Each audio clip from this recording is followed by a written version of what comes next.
Hello, New Zealand. Good morning. It is Friday. Less than 2 weeks to Christmas. Can you believe it? And it is the 12th of December. Let's get into the latest stories. Welcome to Daybreak.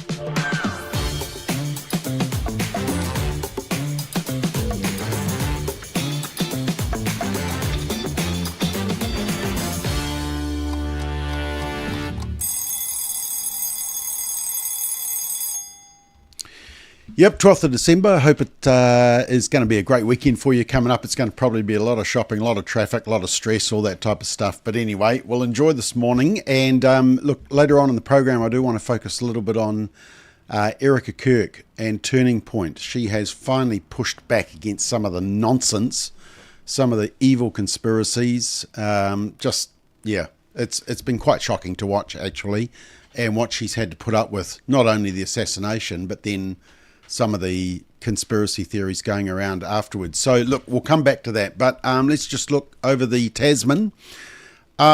These are what kids are on, and now they've been banned for under 16-year-olds. And look, the whole world is watching this to see if this works. So Australia is a bit of a test case, although in some ways we know that it can work because we've seen it in a sort of a smaller version, which is the banning of cell phones in schools. Is there anybody out there who's saying that that hasn't been a good move and that schools have seen improvement, kids have seen improvement in socialisation, less bullying, better performances?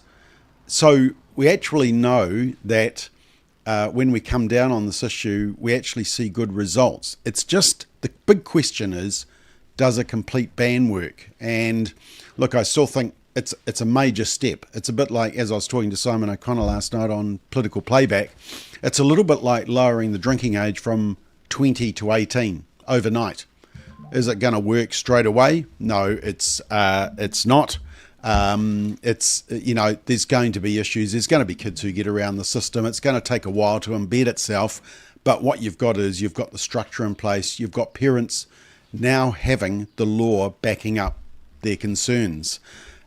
So it is going to be interesting to know. I was interested just to see what the New Zealand MPs were saying.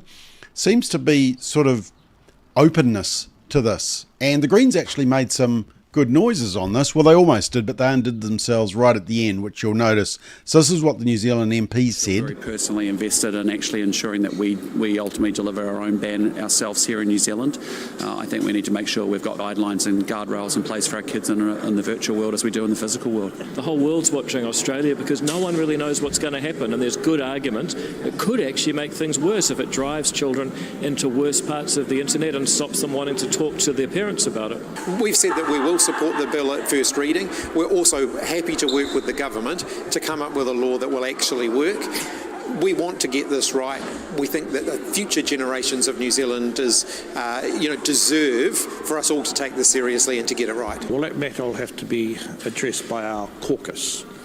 And after our caucus has exhausted itself as to whether or not it's remotely capable of being enforced and will it make a difference, then we'll know where we stand. We are sort of fast followers of other countries around the world, so we'll be watching what's happening in Australia very, very closely. We're working with their officials, we're working with officials from the UK and other countries as well. Puts us in a really good spot. We've got a drinking age, we've got a vaping age, we've got a driving age. Let's have a social media age where this empowers parents because it also gives them the tools to be able to say, actually, it's not okay for you to be on social media. The real way of addressing this is getting to the core issue, though, which is big tech giants running unregulated, exploiting our people for their misinformation and disinformation. We can call them to account, and that's the work that the Greens are committed to. Oh, they were going so well when they were talking about big tech. Of course, we always used to talk about big marijuana as well, which they didn't like. But they're right, big tech, holding big tech accountable. Just a pity they go down the old track of misinformation and disinformation.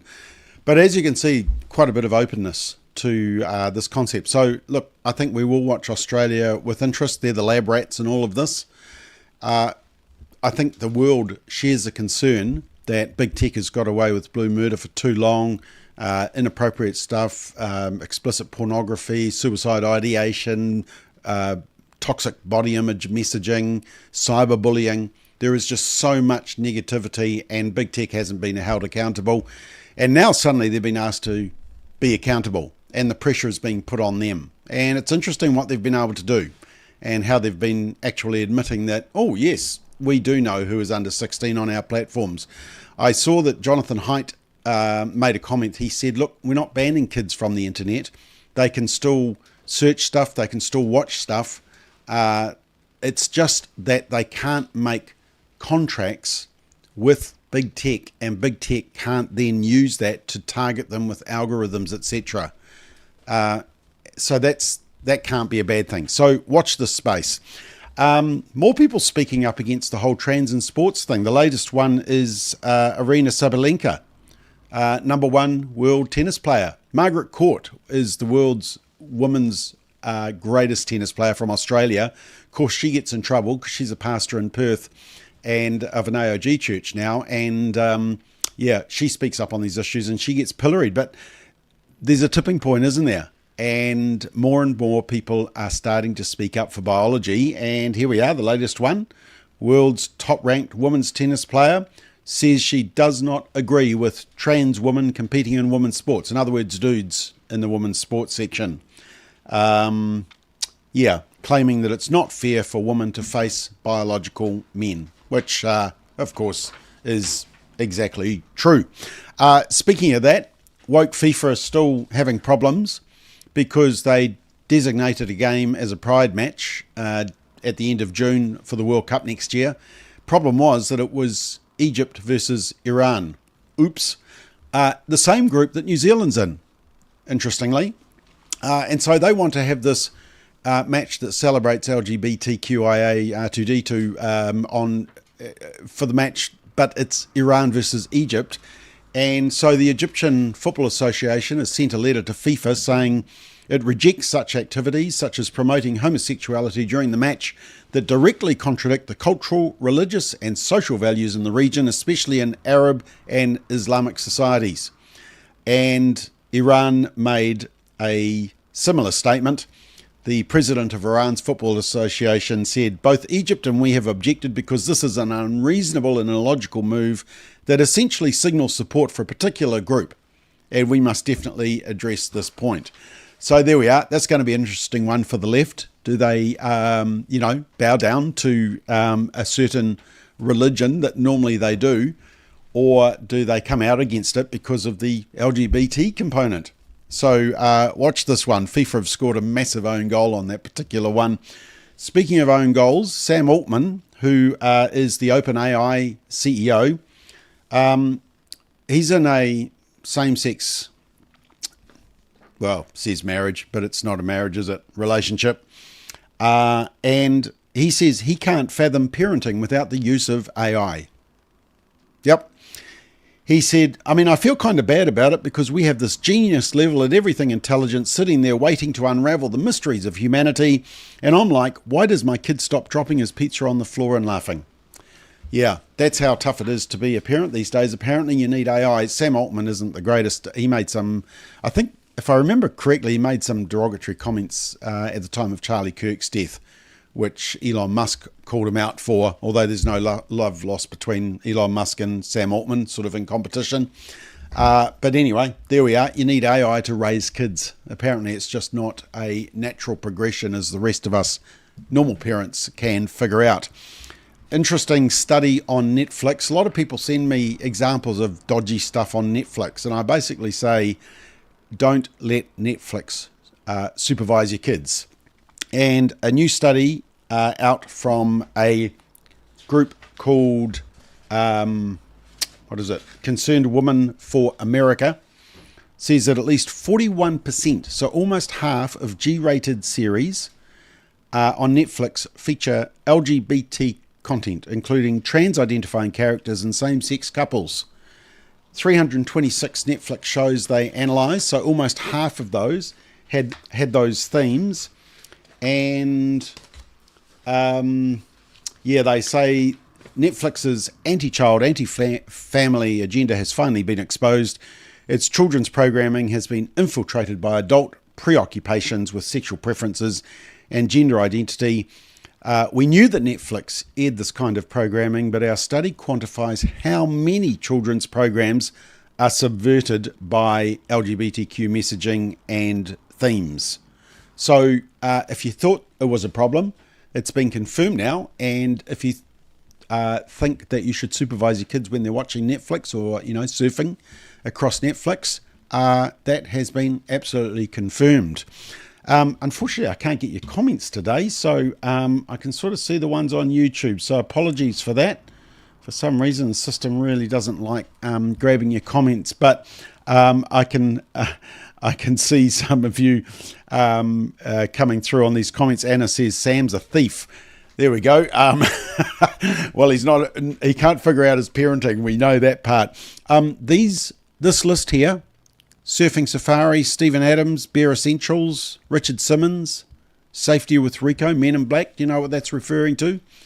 It's those awful safety videos that you have to bear watching when you go on Air New Zealand flights. And one of the things I love travelling on other airlines is that they just have simple safety announcements that are short, quick, and deal with what I really need to know. But Air New Zealand loves fluffing around with these creative promos, but apparently they've run out of money and they've shelved the latest one. So anyway, there's this poll as to which one you enjoy the most, or maybe it's which one you dislike the most. Speaking of woke, a lot of people won't be aware of this, but IKEA, big fanfare about their launch, flagship IKEA store. And I was watching the coverage of this, and I did see, if you look to the right there, the far right, you'll see the lanyard. You'll see the woke DEI lanyard with the, pro-transing the kids and LGBT stuff. And I thought, oh, that's interesting. Maybe it's just he's woke. No, actually, the whole company is as woke as, and we've just put a story on wokeup.nz analysing it. And they push DEI, they push all of that. In fact, one of their kind of main things they sponsor is drag queens. Yep. Although, interestingly, this is off their website. And, the preferred pronouns there are she, her, diva and drag.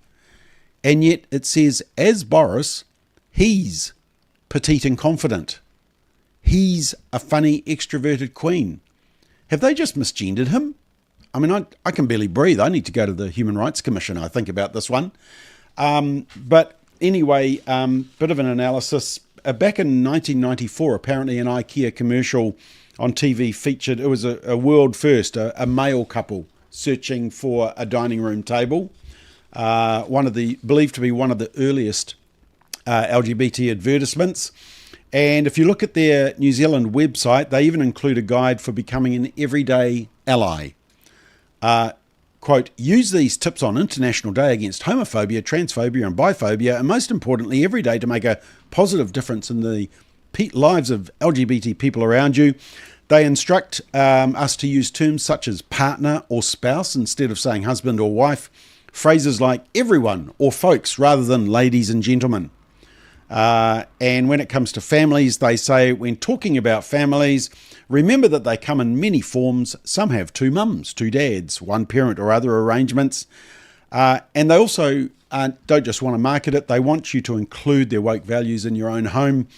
They say, quote, we've created a series of actions you can take to ensure the place you call home is somewhere LGBT plus people feel welcome, included and free to be themselves. They're also a member of the Australian Retailers Association, which pushes for the 40-40-20 gender mix, which is 40% men, 40% women, and 20% other gender. Don't know what that is. And yeah, so there we go. There's a little bit about IKEA that you probably didn't know, and who they promote. Pretty obvious. So there we are. Good way to avoid the crowds. Speaking of having kids, interesting article in the USA Today entitled Liberals Aren't Having Kids, Conservatives Are, and That Matters. And it starts with the fact that Charlie Kirk, the article starts, so USA Today, obviously left-leaning, and they're concerned because basically, as we've talked about over the last couple of weeks, conservatives are more focused on family, more focused on marriage, they're having more kids, and liberals aren't. And they talk about Charlie Kirk saying, you know, most important priority, get married, have kids, stop partying into oblivion, leave a legacy, be courageous. God bless all the parents out there. And Charlie was a strong proponent of having family, having kids. And they say the rights embrace of marriage and children isn't just anecdotal, but are liberals avoiding children just because Trump and many conservatives are so pro-family?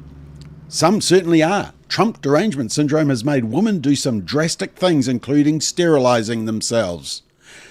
But the answer is more complicated, according to Brad Wilcox, who we've interviewed, very good professor of sociology at the University of Virginia.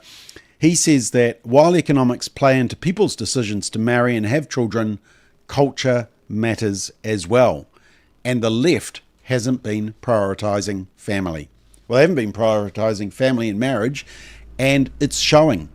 And now they're worried because conservatives are having more kids, which means more voters, more red states in the US, or more conservative voting in New Zealand, and liberals aren't having kids. I'm not sure if that's necessarily a bad thing. Right, let me just finish with the theme of today.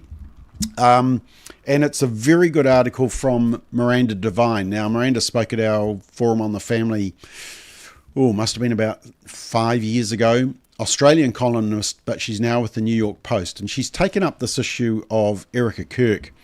And she says the cruelty that has been heaped on Charlie Kirk's widow, Erica, since the assassination has been unrelenting. First, it was the leftist ghouls cheering on his cold-blooded murder. And yeah, basically that, you know, he was shot dead on it was so public, it could not have been a more public execution. He was shot dead on live stream, hundreds of cell phones capturing graphic footage of the atrocity. Every member of the TP USA team was traumatized by that day and their unsuccessful efforts to save their lives.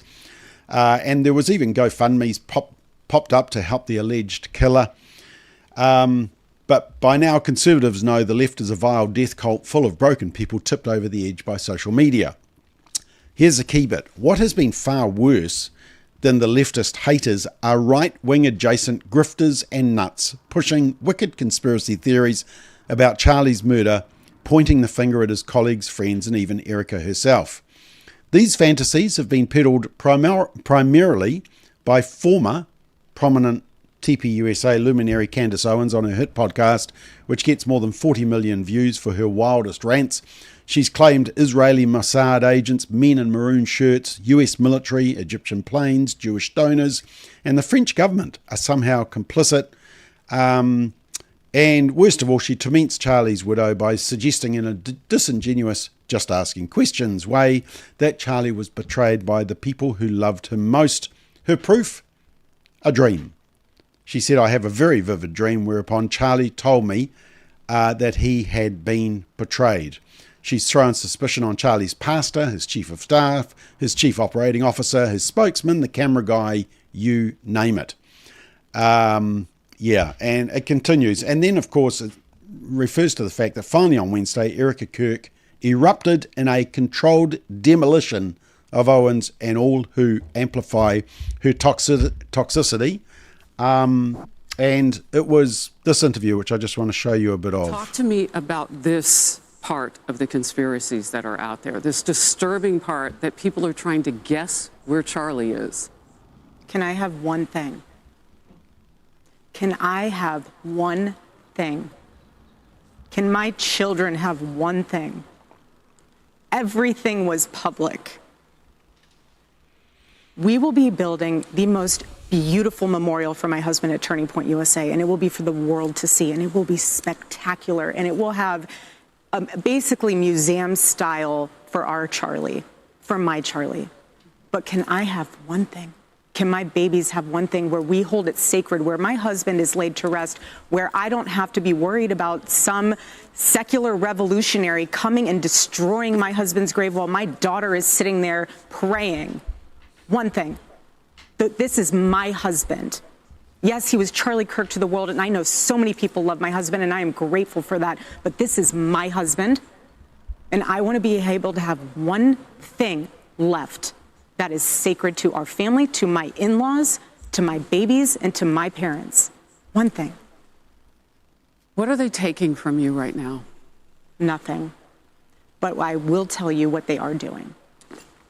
It reminds me so much of chapter 6 in the book of Nehemiah. He is building a wall, and the townspeople are at the base of that hill saying, Nehemiah, calling him all these names, saying all these things, come on down. Every single time he had the same message 4 times in a row. I cannot come down. I am busy building. That is how I feel. I do not have time to address the noise. My silence does not mean that I am complacent. My silence does not mean that somehow Turning Point USA and all of the handpicked staff that loved my husband and my husband loved them is somehow in on it. We are busy building. And you know what I thought? I thought these people are human. We are all grieving in our own way. And they are trying to find the answer to something that happened that was so evil. They are trying so hard. And I get that. We're doing the same. Anytime we hear a lead or anytime we hear anything, we send it to the authorities. Please dig into this. No rock will be unturned. I want justice for my husband, for myself, for my family, more than anyone else out there. So for me, you want to keep telling me to come down while we're building? I don't have time for that. But here's my breaking point on that. Come after me, call me names, I don't care. Call me what you want, go down that rabbit hole. Whatever. But when you go after my family, my Turning Point USA family, my Charlie Kirk Show family, when you go after the people that I love, and you're making hundreds and thousands of dollars every single episode going after the people that I love because somehow they're in on this, no. You know, I have to say it. I've never seen you like this. No, this is righteous anger because this is not okay. It's not healthy. This is a mind virus. Yes, I believe in our judicial system. I do. We have a hell of a team working on this. Excuse my French. But this is not okay. So you want to put these people back in the box where they've been creeping from? I don't care what box you're in. But just know that your words are very powerful, and we are human. My team are not machines, and they're not robots. They are human. We have more death threats on our team and our side than I have ever seen. I have kidnapping threats. You name it, we have it. And my poor team is exhausted. And every time they bring this back up, what are we supposed to do? Relive that trauma all over again? They watched my husband get murdered. I have no idea how I would have reacted if I was there that day. And thank the good Lord that I did not have to see that happen. But my team, they are rocked to the core. So why every single day do they have to be dragged through the mud, analyzed, hyper-analyzed? You know, the conspiracies that are out there, all of the like, do you think that there is more of it now because you do shine your light? I mean, did people just expect you would just go away? I don't know what they expected. They pick on you because of your accessories. I mean, I've seen some of it. Oh, yeah. No, at this point, it's the conspiracy collection.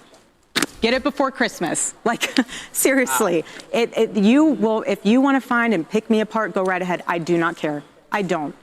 This was happening before Charlie was murdered. Both of us have been through the ringer of people will call you whatever they want to call you. They will. But I have seen it firsthand impact the people that I love, and I'm done. I'm done. And if people think that I was just going to wilt away, I'm not going to sit in a corner and cry and be in fetal position.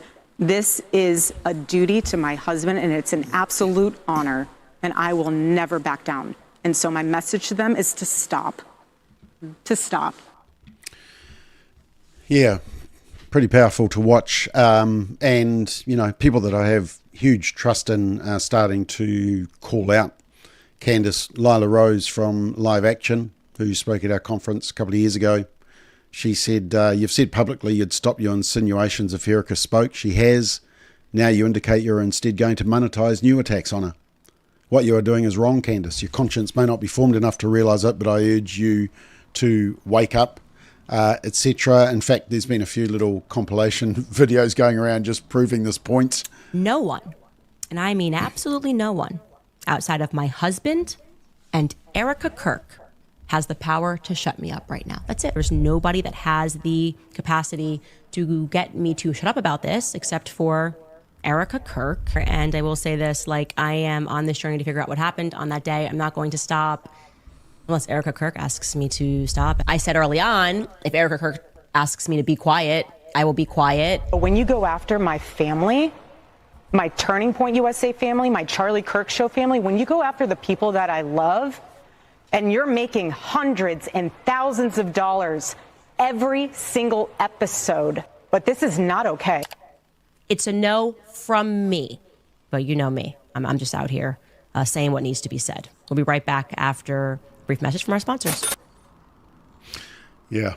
Anyway, hopefully people start using discernment on what's actually going on here. You see an assassination take place, your husband is assassinated, and then you have to put up with these attacks. It's like a double whammy. So this is probably a good time to just remind you of what was the YouVersion, which is the Bible app, the verse of the year, the most Googled verse of the year. Isaiah 41:10, do not fear, I am with you. Do not be dismayed, for I am your God. I will strengthen you and help you. I will uphold you with my righteous right hand. And I did share that with you on Wednesday, but also just wanted to share what were the other top Bible verses. One of them was Jeremiah 29:11. For I know the plans I have for you, says the Lord. They are plans for good and not for evil, to give you a future and a hope. And Romans 12:2. Do not conform to the pattern of this world, but be transformed by the renewing of your mind. Then you will be able to test and approve what God's will is, his good, pleasing, and perfect will. So there we are. That is the most, Isaiah 41 was the most Googled one for 2025. All right, we are out of time. There we go. Hope you have a great weekend. Thanks for watching. Sorry we couldn't access your comments so that I could get a bit of feedback, but I see a lot of you commenting on various things that we've been talking about today. And yeah, Sue says courage personified, and Erica Kirk comes across as real class, doesn't she? And real strong, but she shouldn't have to. She shouldn't have to respond to this stuff. But anyway, all credit to her, and you know, standing with her at this time must be so testing. Anyway, out of time. We will see you Monday morning. Have a great weekend.